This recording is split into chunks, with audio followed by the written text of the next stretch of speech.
नमस्कार, आप सभी का स्वागत करती हूँ चैनल पर। मैं त्यागराज त्यागरमिया अमरीश और आज की कहानी मैं दिल्ली से लेकर आई हूँ। ये कहानी दिल्ली के आईटीओ और सराय काले खाम बस स्टैंड रेलवे स्टेशन से है। 10-11 अक्टूबर की रात की कहानी है ये। एक लड़की सराय काले खान स्टेशन पर नग्न घूम रही थी। उसको ब्लीडिंग हो रही थी। लोअर पार्ट बिना कपड़ों के थे, यानी कि वो अर्धनग्न अवस्था में थी। पूरी कहानी आपको सुनाती हूँ, क्या कहानी है और लड़की कौन है और क्या करती थी, इसके साथ क्या हुआ।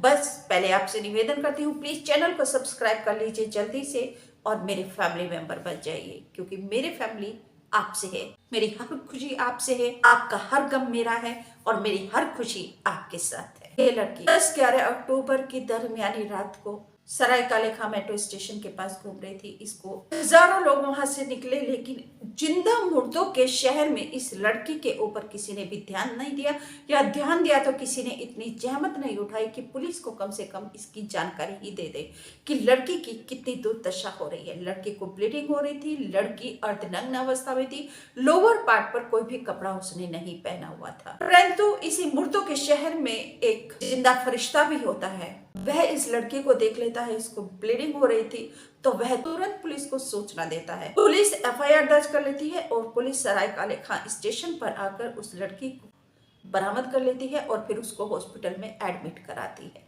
लड़की को हॉस्पिटल में एडमिट कराती है तो उसकी इतनी दुर्दशा, इतनी बुरी हालत थी कि लड़की ना बोलने के सामर्थ्य थी और ना ही लड़की बोल पा रही थी। हालांकि अब वह लड़की खतरे से बाहर है, परंतु बोलने में और पूरी बात बताने में वह अभी भी असमर्थ है। पुलिस को ये समझते देर नहीं लगी कि इसके साथ कुछ दरिद्रगी हुई है, हैवानियत हुई है, लेकिन हुई कहां पर है और किसने की है, ये पुलिस के सामने एक चुनौती थी।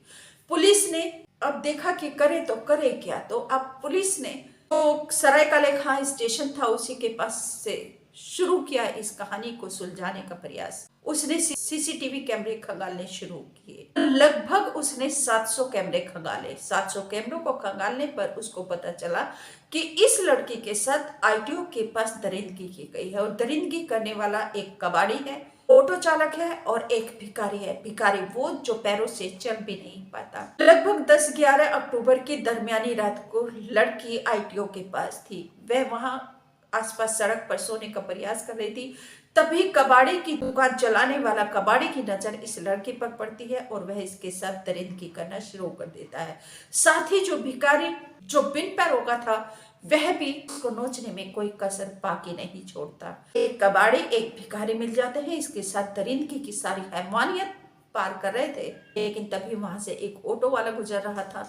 उसने देखा कि दो लोग लड़की के साथ दरिंदगी हैवानियत को अंजाम दे रहे हैं, तो वह भी शैतान बन गया, उसका भी इंसान मर गया, उसकी भी ईमान मर गया और वह हैवान बनकर विचार करने लगा अपनी बारी का। जब कबाड़ी और भिखारी ने उस लड़की को बेहोश करके छोड़ दिया, तो उसके बाद जो ऑटो वाला था उसने लड़की को अपने ऑटो में डाल लिया। अब लड़की को लेकर वह राजघाट की तरफ गया और वहां पर उसके साथ हैवानियत की। लड़की इतनी बेहोश हो गई, लड़की इतनी दुर्दशा में थी कि वह ना तो विरोध करने की शक्ति थी उसके अंदर, ना ही कुछ बोल पाने की शक्ति थी।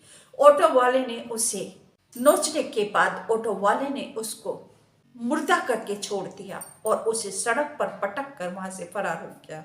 अब पुलिस ने कबाड़ी और भिखारी को तो गिरफ्तार कर लिया है, लेकिन अब पुलिस के सामने चुनौती थी कि लड़की से कैसे पूछा जाए कि उसके साथ क्या हुआ और कौन कौन लोग थे। पुलिस ने घटना की जानकारी लेने के लिए एक महिला पुलिसकर्मी को समाज सेविका बनाकर लड़की के पास मिलने के लिए भेजा और उससे उसकी जो पीड़ा थी, उसके साथ क्या क्या हुआ, उस घटना को जानने का उसने प्रयास किया। पुलिसकर्मी ने, महिला पुलिसकर्मी को लड़की ने बताया कि उसके साथ दरिंदगी की गई है कबाड़ी ने और भिखारी ने और एक ऑटो वाला था जिसके ऑटो पर लाल कपड़ा लगा हुआ था। अब पुलिस को एक क्लू मिला कि ऑटो के सामने जो फ्रंट पर उस पर लाल कपड़ा। अब लड़की ज्यादा तो बोल नहीं पाती थी, लेकिन उसने बताया कि भिखारी कबाड़ी और एक ऑटो वाले ने उसके साथ दरिंदगी। अब पुलिस जब ऑटो वाले की तलाश करती है तो पता चलता है कि उसके ऑटो के सामने एक लाल कपड़ा भी लगा हुआ। अब पुलिस ऑटो वाले को, भिखारी और कबाड़ी तो पुलिस ने गिरफ्तार कर लिए। अब रह जाता है ऑटो वाला दरिंदा। पुलिस ऑटो वाले दरिंदे को ढूंढने के लिए हर एक ऑटो को रोक रोक कर उसकी पूछताछ करती, उसकी नंबर प्लेट देखती, उसके बाद ही उसको जाने देती। बड़ी मशक्कत के बाद फिर असली दरिंदा, असली गुनहगार ऑटो वाला दरिंदा भी वहां पर आ जाता है पुलिस के सामने। पुलिस जब उसको देखती है तो ऑटो के सामने वो लाल कपड़ा लगा हुआ था। पुलिस देखते ही उसको पहचान लेती है, फिर उसका नंबर प्लेट चेक करती है और उसका नाम पूछती है प्रमोद। ऑटो वाले को पुलिस धर लेती है। अब तीनों को पुलिस ने गिरफ्तार कर लिए। ये लड़की उड़ीसा के रहने वाली है जो नर्स की जॉब करती थी। नर्स की जॉब छोड़कर यह दिल्ली में अपने परिचितों के साथ आई थी, क्योंकि इसका जो मन था वह समाज सेवा में था। जो लोअर कास्ट के लोग हैं, जो दबे कुचले लोग हैं, उनकी समाज सेवा करके ये अपने जीवन को धन्य करना चाहती थी, किंतु ऐसा हो ना सका। जिन लोगों की सेवा सहायता के लिए इसने अपना प्रदेश छोड़ा और दिल्ली में आई सेवा करने लगी, उन्होंने ही इसे जिंदगी भर का नासूर दे दिया।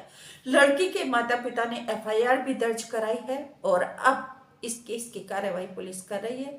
आरोपियों को सजा भी मिलेगी। आप सबसे निवेदन करती हूँ कि अपनी सुरक्षा स्वयं पुख्ता कीजिए। लड़की को जब उसके परिचितों ने धोखा दे दिया तो लड़की इधर उधर रहने लगी। कभी रैन बसेरे में रहती, कभी रेलवे स्टेशन पर रहती, कभी बस स्टैंड पर, और 10-11 अक्टूबर की रात को वह आईटीओ पर सोने का प्रयास कर रही थी। तो आप सभी से निवेदन करती हूँ, प्लीज अगर आप कोई भी ऐसा काम करते हैं तो अपनी सुरक्षा को पुख्ता जरूर कीजिए, क्योंकि कोई भी फरिश्ता नहीं है इस समाज में, इस दुनिया में। हर एक कोई दरिंदा हैवान और शैतान है। मौका मिलते ही वह अपना रूप बदल लेते हैं और आपको हानि पहुंचाने से, आपको दर्द पीड़ा नासूर देने से वह जरा भी नहीं हिचकते। और आप सबसे निवेदन करती हूँ, अभी तक चैनल को सब्सक्राइब नहीं किया तो प्लीज जल्दी से चैनल को सब्सक्राइब करके मेरे फैमिली मेंबर बन जाइए, क्योंकि आप मेरी जिंदगी है।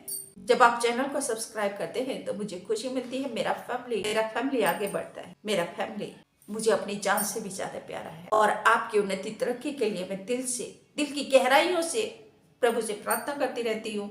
और आपसे एक निवेदन और करती हूँ कि वीडियो को लाइक करके शेयर भी जरूर कर दीजिए, ताकि ये कहानी घर घर तक पहुंच जाए, दूर दूर तक पहुंच जाए, कि अगर हम समाज सेवा भी करने निकलते हैं, कोई भी काम समाज के लिए करने निकलते हैं या अपने ही लिए करने निकलते हैं, बाहर निकलते हैं, अपनी सुरक्षा को सुनिश्चित जरूर कीजिए, अपनी सुरक्षा पुख्ता जरूर कीजिए। नमस्कार, थैंक यू।